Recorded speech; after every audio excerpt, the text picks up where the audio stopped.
you're fighting isn't out there. It's inside your own skull. Your mind is the battlefield, and every single day you're either winning or being conquered. Most people are getting destroyed by their own thoughts. Their mind betrays them the second it gets tough. They talk about fear, anxiety, lack of motivation, depression, confusion, but all of that is a result of one simple truth. They don't own their mind. Their mind owns them, and that is the definition of weakness. That is the difference between the man who builds his empire and the man who scrolls through life begging for crumbs. You think strength is physical? Strength starts in the mind. Strength is the ability to tell your own thoughts to shut up and obey you. If your mind tells you to stay in bed and you stay in bed, guess what? You're not in control.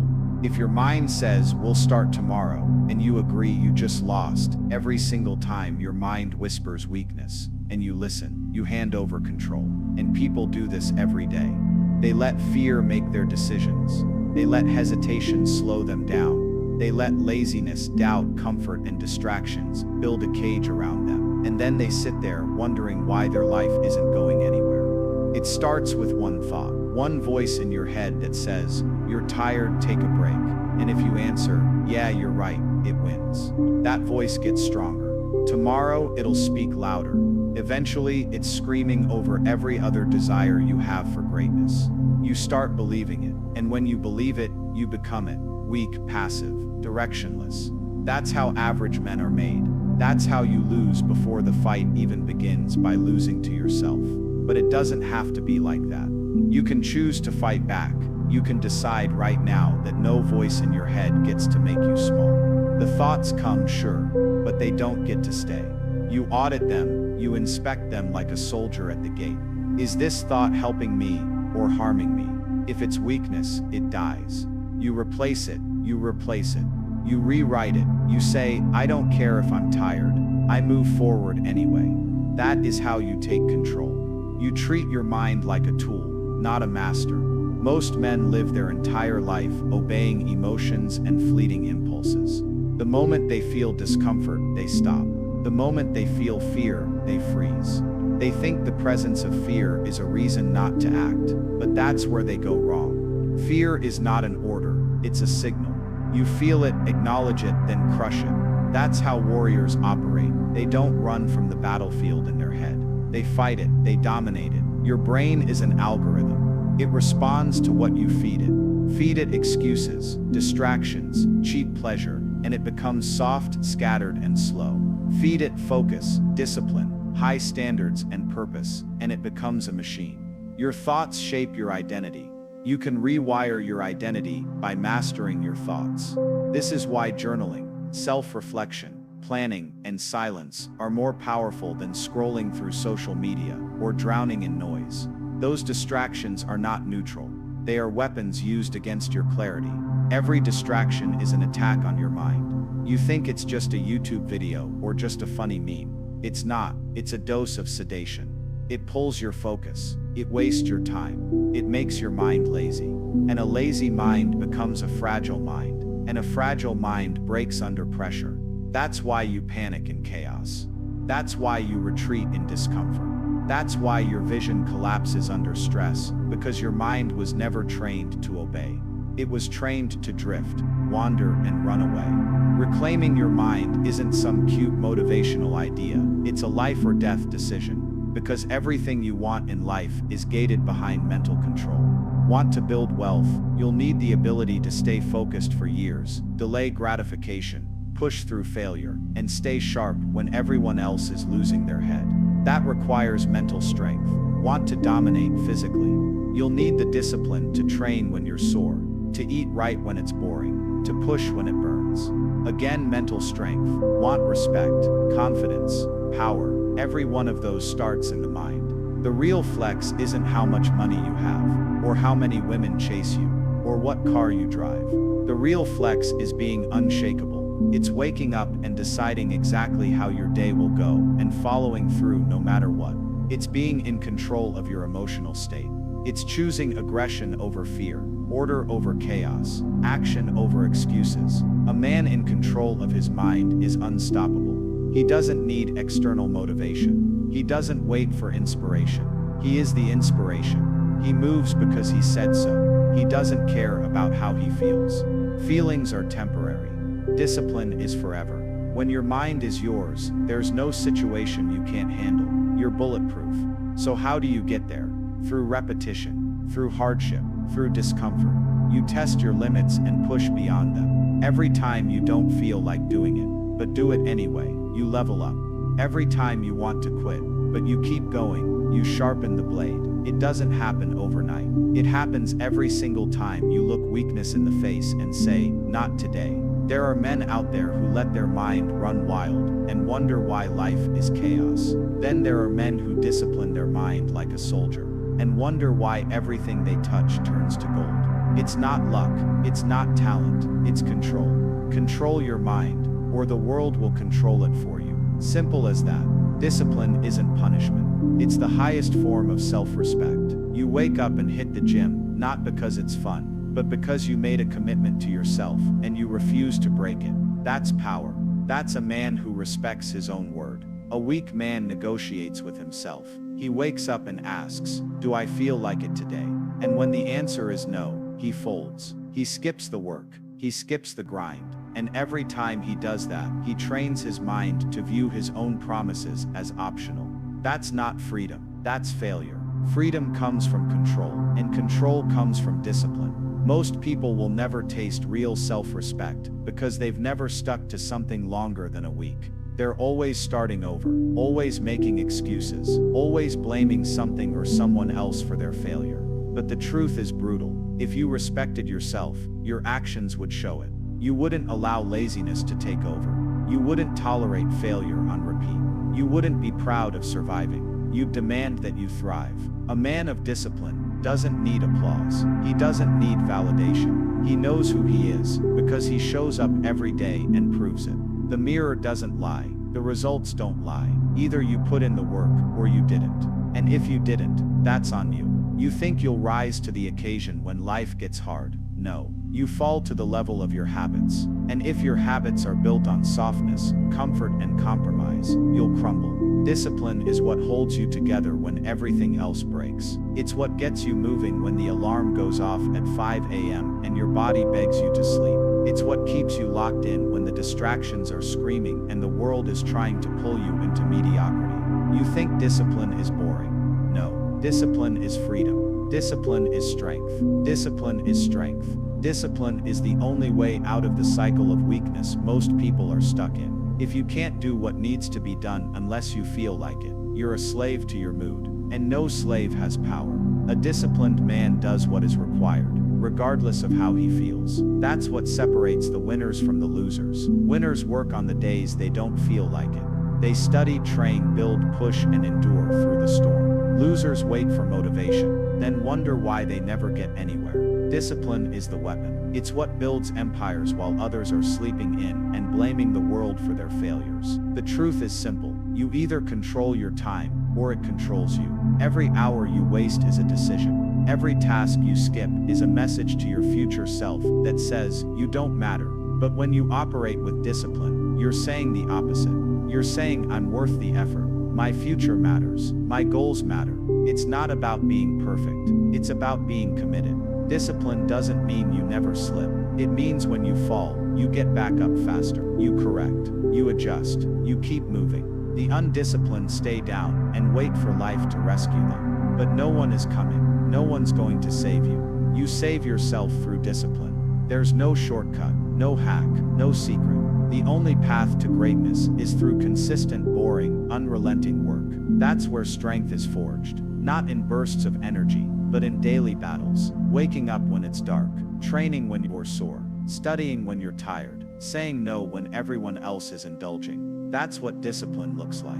It's not flashy, it's not sexy, but it gets results. And when the results start to stack, that's when you separate yourself from the rest. Think about this. Every great man you admire got there through discipline. Not luck, not gifts, discipline. The ability to lock in, sacrifice, and stick to a plan long enough to win. That's what makes legends. So if you're looking for the secret, stop. Look in the mirror and ask, do I do what I say I'll do? If the answer is no, fix it. Not tomorrow, now. Because every day you delay, you teach your mind that procrastination is acceptable. And once your mind believes that, you're finished. You don't rise by accident. You rise by structure. You rise by routine. You rise by standards. Discipline builds all of that. The man who moves with discipline doesn't panic when life hits. He's ready. He's calm. He's focused. While others are scrambling, he's executing. Because his mind is already trained to obey. That's the result of doing the hard thing every day. Eventually the hard things become automatic. You don't have to force it anymore. It becomes who you are. The beautiful part, discipline is available to anyone. It doesn't care about where you started. It doesn't care about your circumstances. It doesn't care how broke you are, or how messed up your past is. Discipline is the great equalizer. The poorest man can outwork the rich. The overlooked can become the elite, but only if they have discipline. Only if they're willing to say, I'm going to war with every lazy, weak part of myself, and I'm going to win. So decide now, are you going to be the man who waits, or the man who works? Are you going to let excuses run your life, or are you going to build a mind that doesn't tolerate failure? You want to be respected? Then start by respecting yourself. That means doing what needs to be done, even when it's hard, even when it's painful, even when no one's watching. Because in the end, the man who has discipline has everything, and the man who doesn't has nothing but regret. Most people walk around thinking that emotions are the truth, that if they feel something, it must be real, it must be valid, and it must be obeyed. That's a lie. That's a dangerous lie. Your emotions are not commands, they're data, they're signals, but you are the commander.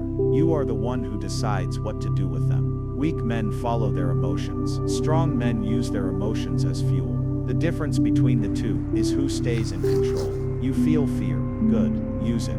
You feel tired, excellent, push through it. You feel angry, perfect, channel that rage into results. That's the mindset of a warrior. That's how a man with purpose moves through life, not at the mercy of feelings, but in full control of them. You're not supposed to feel good all the time. That's not the goal. Life isn't about comfort and pleasure. Life is about purpose and pressure, and becoming the most dominant version of yourself. And that requires you to act even when your feelings scream at you to stop. Too many men are ruled by comfort. The second they feel stressed, they look for an escape. Food, phones, video games, mindless entertainment, anything to numb themselves from discomfort. But discomfort is where growth lives. Discomfort is the place where men are built. If you avoid it, you're avoiding strength. You're avoiding the version of yourself you could become. Understand this, emotions lie.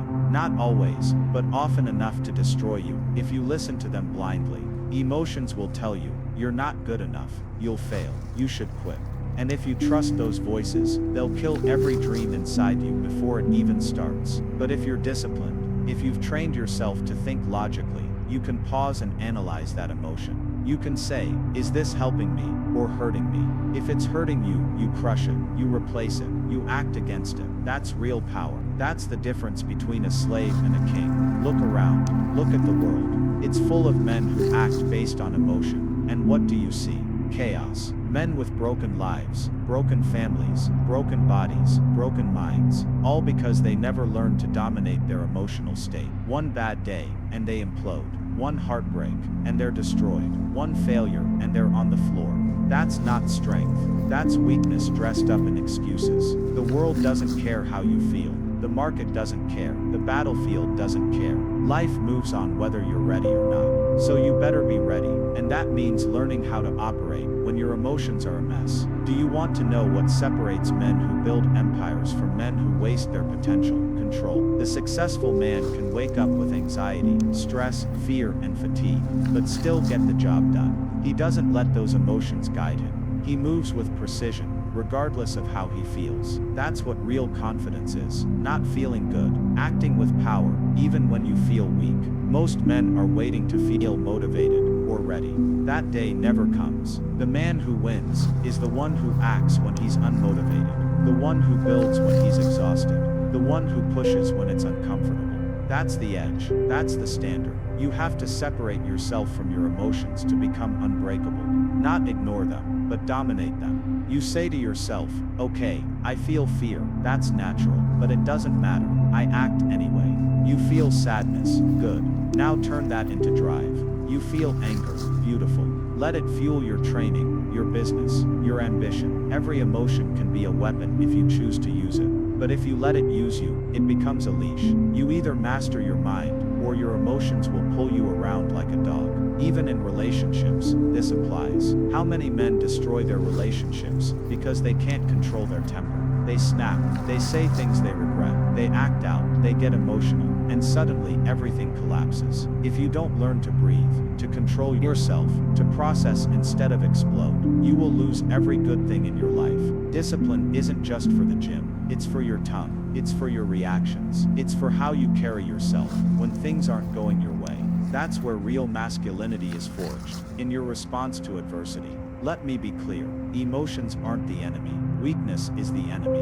Letting emotions dictate your behavior is weakness, but using them, understanding them, turning them into discipline, focus, hunger, that's strength. That's when emotions become your ally. It's not about becoming a robot, it's about becoming a soldier. You train your mind to keep marching forward, no matter what weather you're walking through internally. Rain or shine, fear or confidence, pain or pleasure, you keep moving. This isn't something you master once and never struggle with again. It's a daily battle. You wake up and fight the voices that tell you to take it easy. You fight the desire to be soft. You fight the mood that says, let's skip today. And the more you fight and win, the stronger your mental muscle becomes. Eventually, emotions show up, and you don't even flinch. You acknowledge them, and then you execute. That's what makes a man dangerous. That's what makes him respected. Not that he never feels, but that he never folds. So when life gets hard, and it will, and you feel like quitting, like breaking, like hiding, you remind yourself, this is the test, this is the fire, this is where the real ones are made, and then you move, you act, you execute. Because emotions don't lead, you do. You command your life.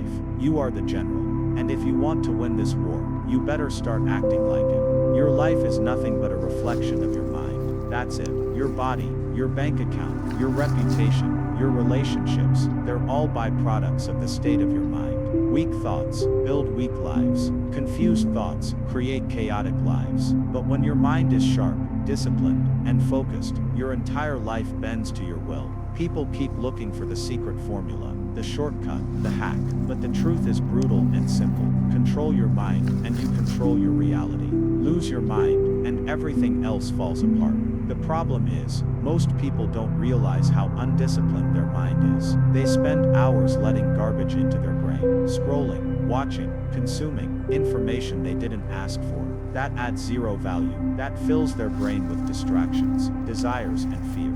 They think they're just relaxing or killing time, but what they're really doing is programming weakness into their mental operating system. You can't let your mind wander like a drunk man in a maze and then expect to be successful. That's not how champions are made. Champions engineer their mindset. They are ruthless about what they feed their mind. They filter, they train, they challenge their own thoughts. They don't just think, they think on purpose. Every thought you entertain has consequences. Entertain doubt, and you'll hesitate. Entertain fear, and you'll retreat. Entertain lust, and you'll waste your energy chasing validation. Entertain discipline, and you'll build empires. Entertain strength, and you'll walk into rooms like you own them. Your mind is the control center. Whatever you input, your life outputs. This is why the man who has full command over his mental state becomes untouchable. He doesn't react emotionally to every little inconvenience. He doesn't panic when things go wrong. He doesn't spiral when life punches him in the face. He adjusts. He recalculates. He keeps going. The modern world is designed to hijack your mind. From ads to content to culture, it all wants your attention. Because if it can control your attention, it can control your decisions. And if it can control your decisions, it can control your destiny. So you better protect your mind, like it's your own. You better protect it. You can lose everything in life, but if your mind is still sharp and disciplined, you'll rebuild it all. But if your mind is weak, even if you're given everything, you'll lose it. That's the difference between someone who's successful and someone who self-destructs. When your mind is under control, you move with purpose. You don't chase distractions. You don't crave approval. You don't doubt yourself every time things get hard. You operate with clarity. You make decisions fast. You keep your word. You build momentum, and people start to notice. Not because you're loud, but because you're consistent, and consistency is the loudest statement a man can make. That consistency comes from mental control, not giving into impulses, not quitting when it gets boring, not letting your mind wander to things that don't matter. That's the mindset of a winner. That's what separates the disciplined few from the emotional majority. People say, I'll fix my life when I have more money, or I'll get disciplined when things settle down. No, fix your mind, and everything else falls into place. Train your thoughts, and your income, your fitness, your confidence, your influence, they all rise. It's not about outside in, it's about inside out. The strongest men in the world mastered their mind first. Their success was inevitable because they were mentally unshakable. That kind of focus creates results. That kind of control demands respect. And it all starts with how you think. Mental control is built the same way physical strength is built. Reps and resistance. You have to train it. You have to face difficult situations and force yourself to respond with logic and clarity instead of emotion and panic. You have to practice saying no to distractions. You have to push yourself when your mind screams at you to stop. Every time you do that, your mental grip gets tighter. Your internal voice gets stronger. Eventually, that voice becomes your compass. It keeps you grounded when the world is in chaos. It keeps you moving when others are falling apart. That voice becomes the reason why people trust you, follow you, respect you. There's nothing more dangerous than a man in full control of his thoughts. He doesn't complain. He doesn't explain. He doesn't break. You can throw storms at him, and he'll still walk forward. You can take everything from him, and he'll build it again. That's what mental control gives you. Unshakable power. The ability to endure, adapt and conquer, no matter what's happening around you. So how do you build it? First, eliminate mental garbage. Audit your environment. What are you watching? What are you listening to? Who are you surrounding yourself with? If it's not sharpening your mind, it's dulling it. Second, set a standard. Don't just live, operate. Define how your mind must function. Disciplined, focused, rational, relentless. Third, challenge your thoughts. Don't just accept whatever pops into your head. Question it, examine it. Ask, is this thought making me stronger or weaker? If it's weakness, cut it out like a tumor. Replace it with strength. And finally, act in alignment with your ideal mindset. Think like a machine, move like a machine, train like a machine, work like a machine. Emotionless execution, laser-focused intention. Every move calculated, every task finished. That's how mental control shows up in the real world. Not just in your thoughts, but in your schedule, your results, your reputation. When people see you, they see a man who has mastered himself. In the end, you can have excuses or control. Not both. You can blame your emotions, or you can rise above them. You can drift through life, or you can take the wheel and drive it where you want. That's the choice, and it begins in your head. Fix your mind, and the rest of your life will follow. Because the man who controls his mind, controls everything.